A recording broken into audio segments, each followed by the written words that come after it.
Okay, hello everyone, welcome back to Class Azad, welcome to our channel and welcome to chemistry. Today we will discuss very important, that is liquefaction by Land's method. The previous lecture we have discussed what is liquefaction. Liquefaction means the conversion of a gas molecule into liquid at high pressure and low temperature. That is called liquefaction of the gas. But today we will discuss that how the gas molecule can be liquefied by Land's method.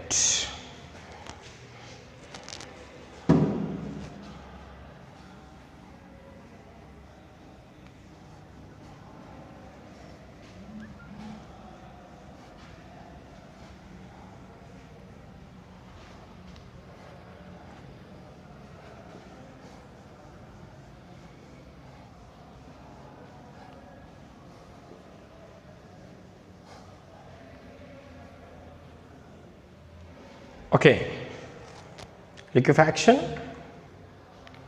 by Land's method.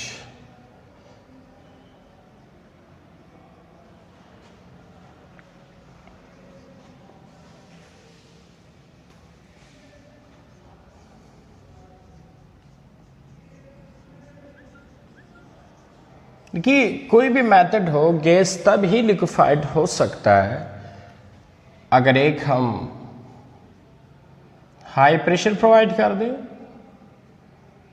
कि gas के molecule नज़दीक आ जाए, और second जब हम उसे low temperature provide कर दें कि उससे उनकी एवरेज काइनेटिक एनर्जी कम हो जाए और मॉलिक्यूल वापस लिक्विड से गैस में ना आए।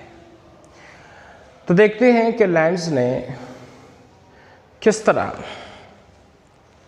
गैस को हाई प्रेशर दिया, लो टेम्परेचर्स दिया, जिससे गैस लिक्विफाइड हुआ। लेकिन जिस प्रिंसिपल बेस पे काम करता है, that is Joule Thomson effect. Linde's method का जो प्रिंसिपल है, बड़ा इंपॉर्टेंट एमसीक्यूज है कि लैंड्स मेथड किस प्रिंसिपल बेस पे काम करता है। So it is Joule Thomson effect.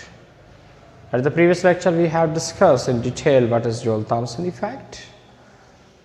Joule-Thomson effect means when a compressed gas from low area is expanded to a high area, the gas molecules become cool and this is called Joule-Thomson effect.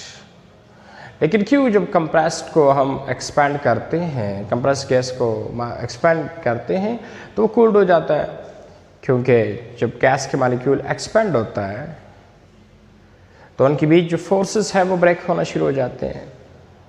और वो force कौन break करता है? Energy करता है, और वो energy मॉलिक्यूलों की अपनी एनर्जी इस्तेमाल हो जाती है फोर्स ब्रेकिंग में। तो जब मॉलिक्यूलों की अपनी एनर्जी फोर्स ब्रेकिंग में इस्तेमाल हो गई तो उसका मतलब है कि मॉलिक्यूलों की अपनी एनर्जी कम हो गई। सो जब कम हो गई सो दैट इज कोल्ड, तो कोल्ड हो जाएंगे। सो जिस बेस पे, जिस प्रिंसिपल पे ये लैंड्स मेथड काम करता है, दैट इज जोल-थॉमसन इफेक्ट। तो आइए ज़रा देखते हैं कि लैंड्स ने गैस को लिक्विफाइड करने के लिए किस तरह हाई प्रेशर प्रोवाइड किया था और किस तरह लो टेम्परेचर प्रोवाइड किया था जिससे वो लिक्विफाइड हुआ।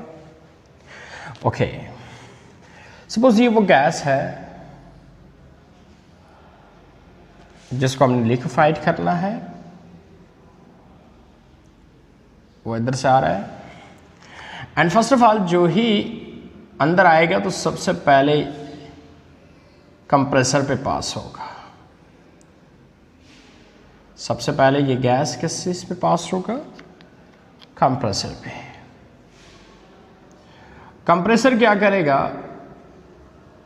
कंप्रेसर जो है गैस पे प्रेशर डाल के इसको हाई प्रेशर डाल देगा, दैट इज 200 atm। बड़ा इंपॉर्टेंट एमसीक्यूज है कि लैंड्स मेथड में कंप्रेसर कितना प्रेशर डालता है गैस पे, that is 200 atm। Okay, compress करने के बाद चूंकि ये गर्म हो जाएगा तो इसी वजह से इसको फिर हम आगे रेफ्रिजरेटर पे पास करते हैं। किस चीज़ पे? रेफ्रिजरेटर्स पे। रेफ्रिजरेटर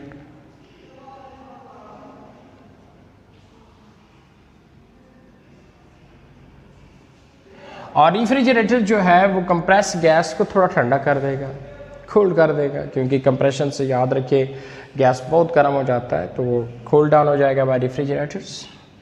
उसके बाद फिर इसको हम स्मॉल एरिया से गुजार देंगे, एंड पे छोटा सा सुराख नोजल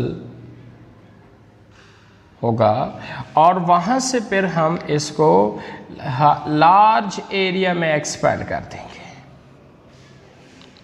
तो जब गैस के मॉलिक्यूल यहाँ से निकलेंगे, ये देखिए गैस के मॉलिक्यूल यहाँ से निकल रहे हैं, तो दैट इज जोल थॉमसन इफेक्ट, कि जब कंप्रेस्ड गैस को, देखिए कंप्रेस्ड है, फ्रॉम लो एरिया से हाई एरिया में एक्सपेंड किया जाए तो गैस के मॉलिक्यूल क्या हो जाएंगे, कूल डाउन हो जाएंगे, उसका टेम्परेचर और कम हो जाएगा। दैट इज कॉल्ड जोल थॉमसन इफेक्ट। तो जब एनर्जी कम हो जाएगी तो वही मॉलिक्यूल, सारी बात है, नीचे गिरना शुरू कर देगा। वही मॉलिक्यूल नीचे गिरना शुरू कर, एनर्जी कम हो गई, बहुत ठंडा हुआ, एनर्जी है नहीं कि वो ऊपर जाए, नीचे गिरेगा। लेकिन हाँ, अगर मॉलिक्यूल में स्टिल एनर्जी है, वो नीचे नहीं गिरेगा। नीचे जो गिरेगा वो लिक्विड होगा, याद रखना, नीचे जो गिरेगा वो लिक्विड फॉर्म में होगा। अगर सपोज एनर्जी अभी भी है तो वो नहीं गिरेगा, लिक्विड में कन्वर्ट नहीं होगा। तो हम फिर क्या करते हैं, उस मॉलिक्यूल, वो ऊपर ही होगा, तो उस मॉलिक्यूल्स को हम कहते हैं आओ आने दें, उस मॉलिक्यूल को हम दोबारा क्या करते हैं, कंप्रेसर्स पे पास कर लेते हैं। इसके दो फायदे हैं।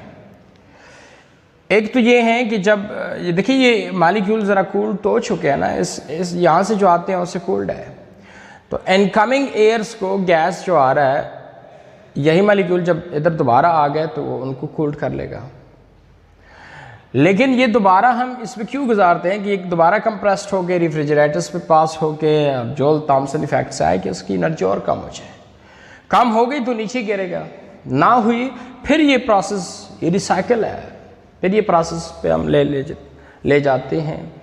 जब तक इस मॉलिक्यूल्स की average kinetic energy liquid molecules के बराबर ना हो, तब तक ये प्रोसेस रिपीट होता जाता है Joule Thomson effect refrigerator and compressor से।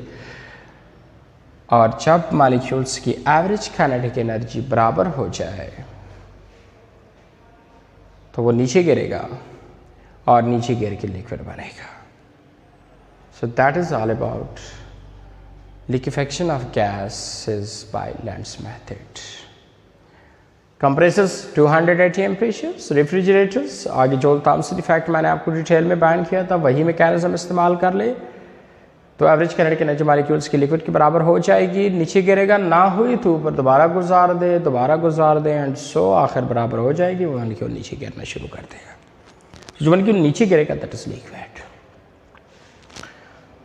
और बहुत इंपॉर्टेंट बात बताने वाला हूं कि जितनी भी गैसेस है सारे लिक्विफाइड होते हैं। All gases liquefied by Linde's method except hydrogen and helium. सारे गैसेस लिक्विफाइड होते हैं बाय लैंड्स मेथड से, सिवाय हाइड्रोजन हीलियम के जो लिक्विफाइड नहीं होता। क्वेश्चन, ये क्यों नहीं होता? ओके, क्योंकि मैंने आपको बताया था कि गैस वो लिक्विफाइड हो सकता है जो नॉन आइडियल हो, मतलब जिनके बीच फोर्सेस हो।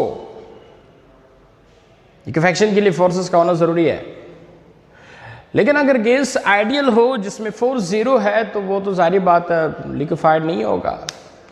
तो हाइड्रोजन हीलियम क्यों लिक्विफाइड नहीं होता? बिकॉज ये it all condition they are ideal. ये बहुत स्मॉल साइज गैसेस है, इसकी पोलराइजेबिलिटी कम होगी तो इसमें जो आईएमएफ है, intermolecular force, they are very weak, ना होने के बराबर है नहीं, जीरो है।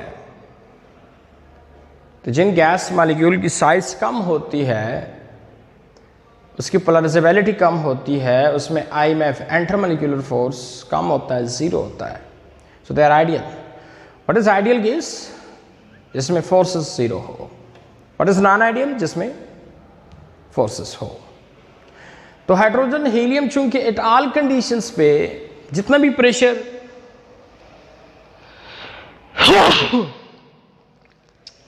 अल्हम्दुलिल्लाह, ओके सॉरी, हाइड्रोजन हीलियम्स पे आप जितनी भी प्रेशर डालेंगे, ये चूंकि एट ऑल कंडीशंस पे आइडियल बिहेवियर शो करता है, इसमें इंटरमॉलिक्यूलर फोर्सेस ना होने के बराबर है due to small size and due to low polarizability. इसी वजह से लैंड्स कहता है कि हाइड्रोजन हीलियम इस मेथड से लिक्विफाइड नहीं होंगे, बल्कि इसके अलावा जितनी भी गैसेस हैं सारे लिक्विफाइड होते हैं। Hydrogen helium can't liquefied by this method, लेकिन इसके अलावा जितनी भी है सारे लिक्विफाइड होते हैं। बात समझ आ रही है ना सबको? So that is all about liquefaction of gases bye lends method, कि लेंड्स ने किस तरह गैस को लिक्विफाइड किया था, गैसेस को लिक्विफाइड कर रहे हैं। सबसे पहले वंस अगेन गैसेस को जिनको लिक्विफाइड करना है वो हम कंप्रेसर पे पास करते हैं जो 200 atm प्रेशर्स देता है। उससे सारी बात है गैस के मॉलिक्यूल बहुत हीट हो जाएंगे, गर्म हो जाएंगे, तो सीधा उसको हम रेफ्रिजरेटर पे पास कर लेते हैं कि वो दोबारा जो कंप्रेशन से हीटअप हो चुके हैं वो कूल डाउन हो जाए। और उन्हीं गैस को मज़ीद कूल डाउन करने के लिए स्मॉल नोजल लो एरिया से हम इसको हाई एरिया में एक्सपेंड करते हैं। दैट इज जोल थॉम्सन इफेक्ट। वहाँ से भी गैस मॉलिक्यूल का टेम्परेचर कम हो जाएगा, कोल्ड हो जाएंगे, तो जिसकी मॉलिक्यूल कोल्ड हो जाए, एवरेज काइनेटिक एनर्जी कम हो जाए, वो नीचे गिरेगा, दैट इज लिक्विड। लेकिन हाँ, अगर फिर भी कम नहीं हुआ है तो वो नीचे नहीं गिरेगा, लिक्विड नहीं बनेगा, उसको हम फिर से गुजार देते हैं इसी प्रोसेस पे। अब कम हो जाएगी उसकी एवरेज काइनेटिक एनर्जी, नीचे गिर जाएगा, लिक्विड बन जाएगा। अब भी ना हुई, दोबारा प्रोसेस रिपीट होता जाता है, और जब मॉलिक्यूल्स की एवरेज काइनेटिक एनर्जी लिक्विड के बराबर हो जाए तो नीचे गिरेगा और लिक्विड बनेगा, तो दैट इज कॉल्ड लिक्विफिकेशन। और याद रखें जितनी भी गैसेस मॉलिक्यूल है, जितनी भी गैसेस मॉलिक्यूल है,